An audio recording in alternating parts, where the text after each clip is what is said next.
अन्नदाता अन्नदाता अन्नदाता नीत तुम्हारा अन्नदाता, पग पग पर है संग तुम्हारे अन्नदाता। लहू किसानों का बन के पसीना सींचता है धरती का सीना, मेहनत का तेरी हक दिलवाने, नई तकनीक नई खोज बताने। पशुधन को गुणवान बनाना, पौध सुरक्षा को सिखलाना, खेती के सब गुर समझाने, भारत का सरताज बनाने, आठों पहर है संग तुम्हारे अन्नदाता अन्नदाता। नमस्कार, आप सभी का स्वागत है अन्नदाता कार्यक्रम में। आपके साथ मैं हूं सोनाली सिंह। हमारे देश के किसान जन का पोषक है, वह श्रम का देवता है, अन्नदाता है। उसमें ही भारत की आत्मा निवास करती है। ऐसे ही किसानों की प्रगति के लिए हम खेती बाड़ी से जुड़ी हुई बहुत सी नई लाभकारी जानकारियां हर रोज सुबह लेकर आते हैं। तो चलिए कार्यक्रम शुरू करने से पहले देखते हैं क्या है आज के अन्नदाता में।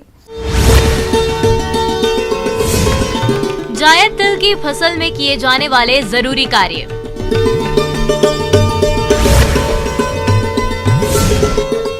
सूकर पालन से बढ़ेगी किसानों की आमदनी।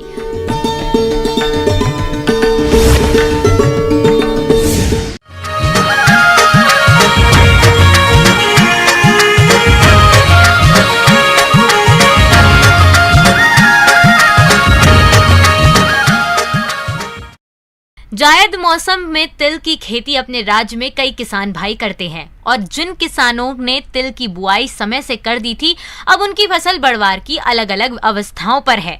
तो इस फसल से अच्छा उत्पादन मिले, इसके लिए आपको फसल में खरपतवार नियंत्रण करते हुए सिंचाई और कीट रोग नियंत्रण पर विशेष ध्यान देना होगा। तो आप किस तरह से करें इन सभी कार्यों को, इसकी समस्त जानकारी दे रहे हैं कृषि विज्ञान केंद्र शहडोल के विषय विशेषज्ञ प्रदीप कुमार राणा।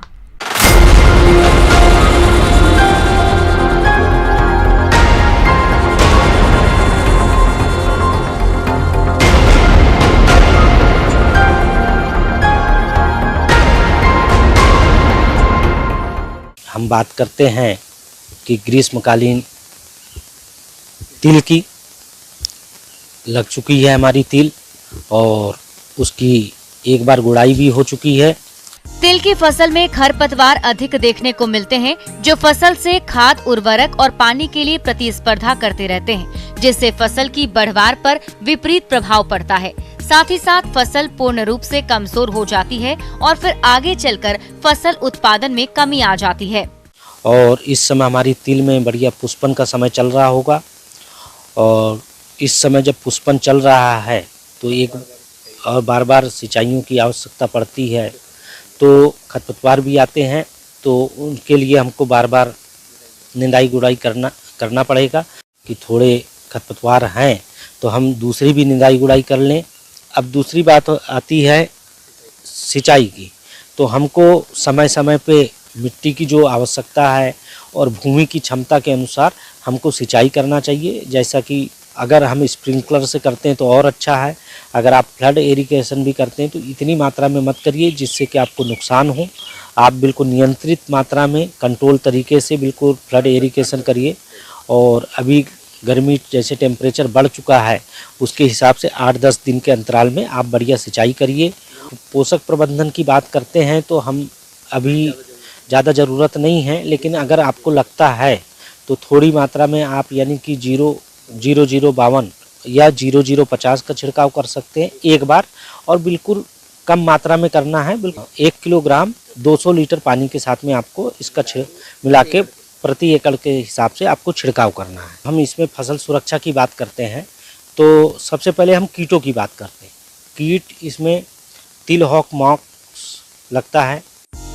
किसान भाइयों, हॉक मोथ कीट पत्तियों की निचली सतह की शिराओं पर अंडे देती हैं। हॉक मोथ कीट पॉलीफेगस कीट है जो तिल को नुकसान पहुंचाता है और ये पत्तियों को खा जाता है और पौधे को खराब कर देता है। इस कीट के नियंत्रण के हेतु फसल में 6 से 7 फेरोमेन ट्रैप प्रति एकड़ के हिसाब से लगाने चाहिए। इसके तहत फसल में लाइट ट्रैप का भी प्रयोग करना चाहिए। साथ ही एनपीवी के 250 LE का 1 लीटर प्रति हेक्टेयर की दर से छिड़काव करें। यदि फसल में नुकसान आर्थिक क्षति स्तर से अधिक है तो आप रासायनिक नियंत्रण के लिए 1 मिलीमीटर इंडोस्कार्ब दवा को प्रति लीटर पानी के हिसाब से घोलकर फसल पर छिड़काव करें, जिससे कीट का नियंत्रण हो जाएगा।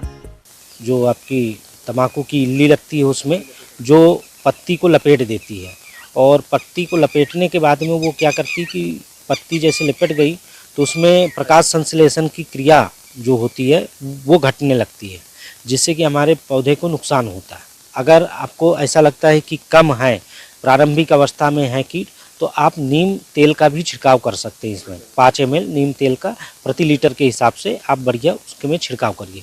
और इल्लियों की रोकथाम के लिए हमको क्लोरोपाइरीफास का 2 ml का छिड़काव करना है प्रति लीटर के हिसाब से। बात करते हैं तिल के रोगों की।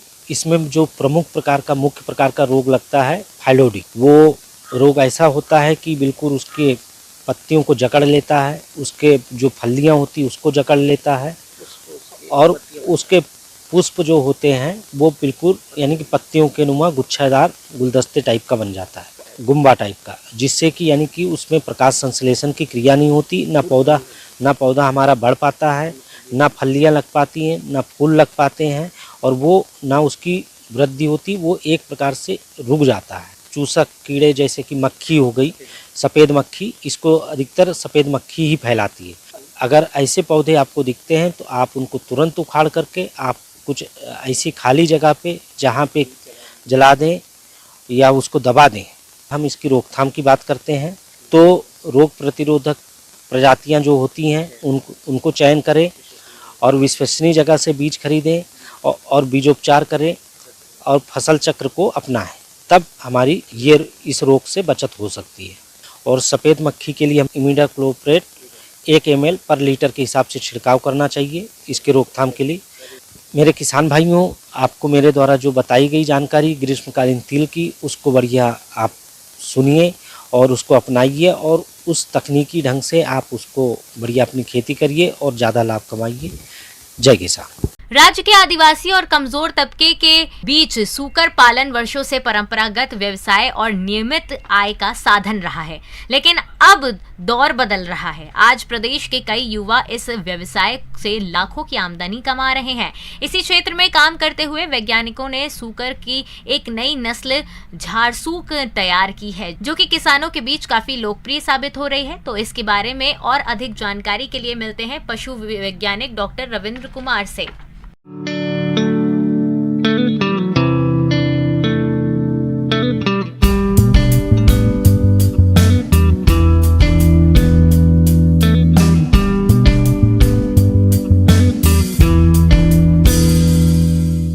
हमारे जो पढ़े लिखे युवा लोग हैं, रोजगार की तलाश में रहते हैं और बहुत सारे युवा लोग अभी पशुपालन से जुड़ रहे हैं। पशुपालन एक बहुत ही अच्छा व्यवसाय है जिससे हमारे किसान जो हैं युवा इससे जुड़कर काफ़ी आमदनी कर सकते हैं। सूकर की संख्या की बात करें तो पूरे भारतवर्ष में दूसरे स्थान रखता है और यहाँ पे ज़्यादातर किसान पारंपरिक तरीके से सूकर पालन करते हैं। बहुत ही पुराना व्यवसाय है और हमारे ग्रामीण परिवेश में या शहरी परिवेश में भी बहुत सारे किसान सूकर पालन से जुड़े हैं। सूकर पालन अगर वैज्ञानिक तरीके से करते हैं तो अभी जो किसान कर रहे हैं उनसे 2 से 3 गुना उनको ज़्यादा फायदा हो सकता है। तो वैज्ञानिक तरीके से सूकर पालन करने की बात करते हैं तो सबसे पहला चीज़ जो है कि नस्ल की बात करते हैं कि सूकर का नस्ल जो है कि किस नस्ल का पालन करना चाहिए। दूसरा चीज़ है कि आहार व्यवस्था, आवास व्यवस्था, तो ये सब चीज़ है कि वैज्ञानिक तरीके से जो अगर सूकर पालन की बात करते हैं तो ये सब बातें इसमें आती है। देसी सुअर गांवों में पाया जाता है जो अनुत्पादक नस्ल का होता है। इनकी वृद्धि दर, बच्चे देने की क्षमता बहुत कम होती है तथा आर्थिक दृष्टिकोण से ये कम उपयोगी है। वहीं झारसूक सुअर की एक संकर प्रजाति है। झारसूक वे अन्य राज्यों में भी पाली जा सकती है। झारसूक प्रजाति देसी सुअर एवं ब्रिटेन के टैमवर्थ नस्ल से विकसित की गई है। सूकर की प्रजाति बिरसा कृषि विश्वविद्यालय के द्वारा जो तैयार की गई है, जिसका नाम है झारसुक, यह एक संकर नस्ल है और ये काफ़ी ज़्यादा पॉपुलर हो रही है। चूँकि ये हाइब्रिड नस्ल है और ये देसी नस्ल के साथ मिला करके इसको बनाया गया है, तो ये यहाँ के वातावरण के लिए भी काफ़ी उपयोगी साबित हो रहा है दूसरे पशुओं की तुलना में, क्योंकि बहुत सारे किसान भाई जो है विदेशी नस्ल के भी सूकर पालन करते हैं और जो झारसुक नस्ल है वो विदेशी नस्ल की तुलना की, अगर विदेशी नस्लों से तुलना करें तो इसमें बीमारियां की संभावना कम होती है। अगर देसी नस्ल से झारसुक की तुलना करें तो देसी की तुलना में इससे 2 से 3 गुना ज़्यादा फायदा होता है। तो झारसुक नस्ल एक वरदान साबित हो रहा है हमारे किसानों के लिए जो सूकर पालन से जुड़े हैं, और वो 2 से 3 गुना ज़्यादा आमदनी कर सकते हैं। ज़्यादातर किसान अभी भी देसी नस्ल के सूकर पालन कर रहे हैं, उनको ज़रूरत है कि अब वो उन्नत नस्ल के सूकर पालन करके जो झारसुक नस्ल है उसका पालन करके वो ज़्यादा से ज़्यादा आमदनी करें। झारसुक की विशेषताएं: यह नई प्रजाति देखने में चमकीले बालों वाली तथा शरीर से काफी सुडौल होती है। ये एक काले रंग की नस्ल है, फलस्वरूप इसका मांस उजले सुअर के मांस की अपेक्षा महंगा और आसानी से बिकता है। ये प्रजाति 1 वर्ष की उम्र में ग्रामीण क्षेत्रों में करीब 100 किलो वजन का होती है, जबकि देसी सुअर मात्र करीब 40 किलो वजन का ही हो पाता है। देसी सुअर एक बार में 4 से 7 बच्चे देती है, जबकि झारसुक 8 से 12 बच्चे देती है। यह नई प्रजाति वर्ष में 2 बार बच्चा देती है, जबकि देसी मादा सुअर 2 वर्ष में मात्र 3 बार बच्चे देती है। साथ ही साथ झारसुक जो है देसी नस्ल की से अगर तुलना की बात करें तो अगर 5 से 6 किलो दाना खा करके 1 किलो वजन बढ़ाता है देसी नस्ल, तो झारसुक नस्ल 2.5 से 3 किलो दाना खा करके 1 किलो वजन बढ़ाता है। साथ ही साथ झारसुक नस्ल काला रंग होने के कारण काफ़ी पॉपुलर हो रहा है, क्योंकि ज़्यादातर किसान जो है काले रंग के सूकर को पसंद करते हैं। झारसुक नस्ल चूँकि देसी नस्ल से मिलकर बना है तो यहाँ के वातावरण के लिए काफ़ी उपयोगी है, काफ़ी अच्छा साबित हो रहा है, वातावरण में काफ़ी अच्छी तरह से एडजस्ट करता है और बीमारियाँ होने की संभावना इसमें कम होती है दूसरे पशुओं की तुलना में। तो ज़्यादातर किसान परेशान होते हैं कि सूकरों में जो बीमारी है वो आ जाती हैं, तरह तरह की समस्याएं होती है, लेकिन झारसुक नस्ल जो है काफ़ी हार्डी होता है और इसमें बीमारियां होने की संभावना काफ़ी कम होती है, जिससे किसानों को ज़्यादा फायदा होता है। आहार व्यवस्था: ऊर्जा स्रोत के लिए सुअरों को मकई के बदले सस्ते दर में मड़ुआ या चावल का चोकर भी खिलाया जा सकता है। दाना मिश्रण में 50% मकई को इमली के बीज से बदला जा सकता है। दाना मिश्रण में 30% तक मेहरा यानी चावल और मड़ुआ का फर्मेंटेड वेस्ट को मिलाया जा सकता है। होटलों की जूठन सामग्री के साथ सुअरों को हरी घास तथा चारा भी खिला सकते हैं। इससे लगभग 30% दाना मिश्रण की बचत की जा सकती है। तो इन सब बातों को लेकर देखा जाता है कि झारसुक नस्ल जो है ये काफ़ी एक अच्छा नस्ल साबित हो रहा है किसानों के लिए। तो झारसुक नस्ल का पालन कर सकते हैं। झारसुक नस्ल की उपलब्धता बिरसा कृषि विश्वविद्यालय में भी है, यहाँ से भी किसान प्राप्त कर सकते हैं। साथ ही साथ जो है गवर्नमेंट पिग फार्म है कांके में, वहाँ से भी हमारे किसान झारसुक नस्ल के जो सूकर हैं वो खरीद सकते हैं। झारसुक नस्ल की जो नस्ल है वो बल्कि दूसरे प्रदेशों में भी बहुत अच्छा प्रदर्शन कर रही हैं, जिससे कि आसाम, उसके बाद नागालैंड, छत्तीसगढ़, उड़ीसा, ये सब के किसान भी, बंगाल, ये सब के किसान भी झारसुक नस्ल यहाँ से ले जा करके उसका पालन कर रहे हैं और काफ़ी अच्छा मुनाफा कर रहे हैं। तो झारखंड में इसकी काफ़ी संभावना है। अगर हमारे किसान भाई इसको करते हैं तो बाज़ार की व्यवस्था जो है बहुत अच्छी है, किसी तरह का दिक्कत नहीं है। और प्रति सूकर अगर बात करें तो मांस के लिए अगर कोई किसान झारसुक नस्ल के सूकर को तैयार करता है तो प्रति सूकर 12 से 15 हज़ार उसको शुद्ध लाभ हो सकता है। और दूसरी तरह अगर बच्चे के लिए तैयार करते हैं तो 15 से 20 हज़ार प्रति मादा सुकरी प्रति वर्ष वो उनकी आमदनी हो सकती है। मौसम विभाग के रिपोर्ट पर साप्ताहिक कृषि सलाह इस प्रकार है।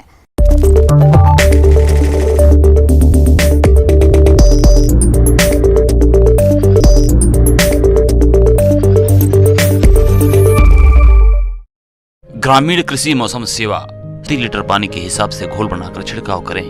वर्तमान समय में किसान भाई अपने खेतों की मृदा को निरंतर निगरानी करते रहें। आइए जानते हैं अन्नदाता निःशुल्क फोन के माध्यम से पूछे गए समस्याओं का समाधान। अन्नदाता निःशुल्क फोन संपर्क सेवा के माध्यम से पूछे गए प्रश्नों में से आज हमने जिस प्रश्न को कार्यक्रम में शामिल किया है उसे पूछा है ग्राम बघौरा, जिला सिंगरौली के कृषक प्रमोद सिंह ने। ये भिंडी की फसल में किए जाने वाले आवश्यक कार्यों के बारे में जानकारी चाहते हैं। तो प्रमोद सिंह जी आपकी जानकारी के लिए प्रस्तुत है कार्यक्रम का ये अंश।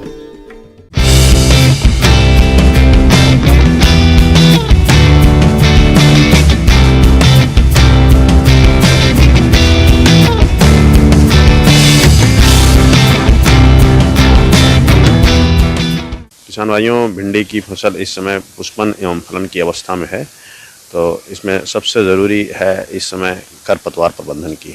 अगर खेत में कहीं भी खरपतवार हैं तो उनको साफ़ कर देना चाहिए, क्योंकि खरपतवार फसलों से प्रतिस्पर्धा करते हैं। उनके पानी और उनका पोषक तत्व एवं सूर्य की रोशनी इनको जो है वो बाधित करते हैं, और उनको इस तरह से अगर उनका खरपतवारों का प्रबंधन करेंगे और खरपतवारों को निकाल देंगे तो इससे आपकी फसल भी साफ रहेगी, साफ़ सुथरी फसल निकलेगी। और इसके अलावा जो वहाँ कीट पतंगे आदि जो है उस पर बैठकर और उनके फसलों को नुकसान पहुँचाएँगे, वो भी उनको भी नष्ट किया जा सकता है खरपतवार प्रबंधन के माध्यम से।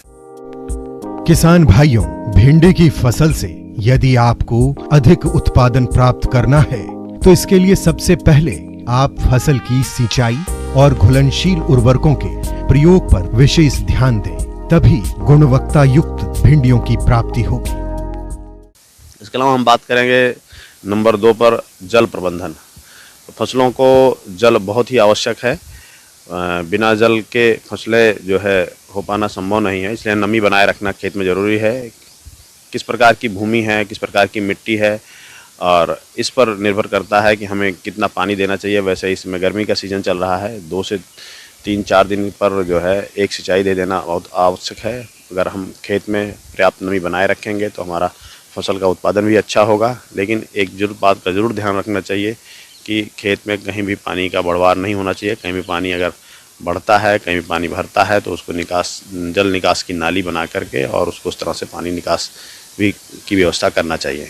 इसके बाद हम बात करेंगे पोषक तत्व प्रबंधन की। पोषक तत्व प्रबंधन बहुत ही ज़रूरी है, क्योंकि भिंडी की फसल की तुड़ाई लगातार हो रही होती है 2-3 दिन पर, इसलिए उसको पोषक तत्व की आवश्यकता होती है। तो इस समय अभी की स्थिति में जो है हम घुलनशील पोषक तत्व के रूप में NPK 19-19-19 का अगर हम 1 से 1.5 किलोग्राम मात्रा 200 लीटर पानी में घोल बनाकर 15 से 20 दिन में एक छिड़काव करते हैं तो निश्चित तौर पर हमें फसलों को पर्याप्त पोषक तत्व मिल जाएगा। इसके अलावा जो है 0-34-52 या 0-0-50 का भी हम घोल बनाकर छिड़काव कर सकते हैं। इसकी भी वही मात्रा 1 से 1.5 किलोग्राम मात्रा 200 लीटर पानी प्रति एकड़ के हिसाब से छिड़काव करने पर फसलों को पर्याप्त पोषक तत्व मिल जाता है और हमारी फसलें अच्छा उत्पादन देती हैं।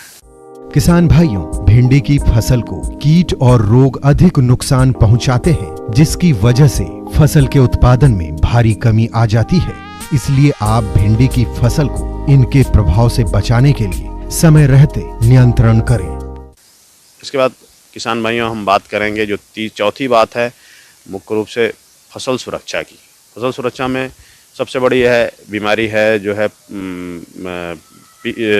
पीला मोज़ैक का। अब देखते होंगे कि भिंडी के जो सिराएं हैं, जो उसकी पत्तियों की नसें हैं, वो पीली पड़ जाती हैं और इससे फसल पूरी हमारी नष्ट हो जाती है। ये एक मोज़ैक बीमारी है, एक वायरस से फैलने वाली बीमारी है।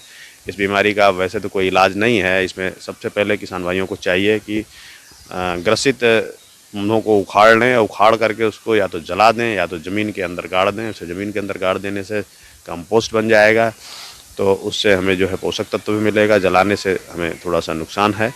इसके अलावा जो अन्य कीट हैं जैसे सफ़ेद मक्खी हैं, चूसक कीटों में जैसिड हैं, ये देखेंगे पत्तियों के नीचे बैठे रहेंगे और पत्तियों का रस चूसेंगे। इसके अलावा ये वायरस जो है, जो विषाणु है, जो पीला जनित मोज़ैक है या अन्य मोज़ैक बीमारियां हैं, उनको भी फैलाते हैं। तो ऐसी स्थिति में उनके कीटों का नियंत्रण करना चाहिए जो कीट इन बीमारियों, इन रोगों को फैलाते हैं।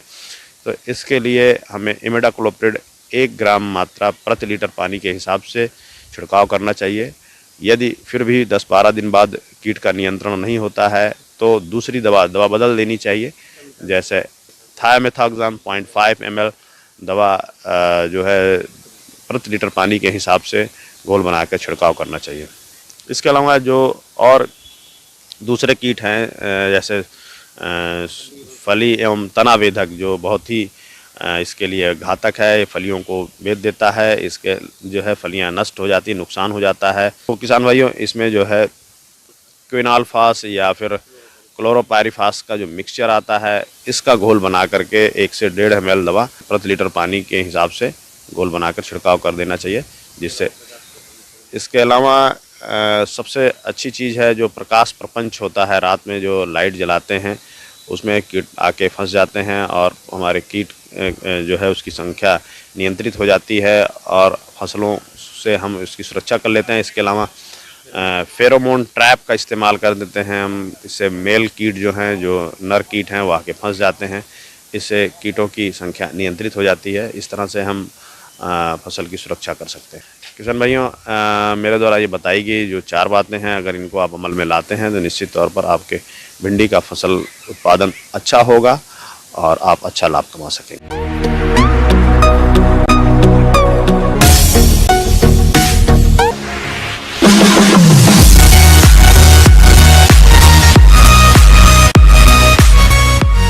एक नजर डालते हैं राज्य के कुछ मंडियों के प्रमुख फसलों के बाजार भाव पर।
किसान भाइयों, कृषि संबंधित समस्या या सुझावों के लिए आप हमें इस पते पर संपर्क कर सकते हैं।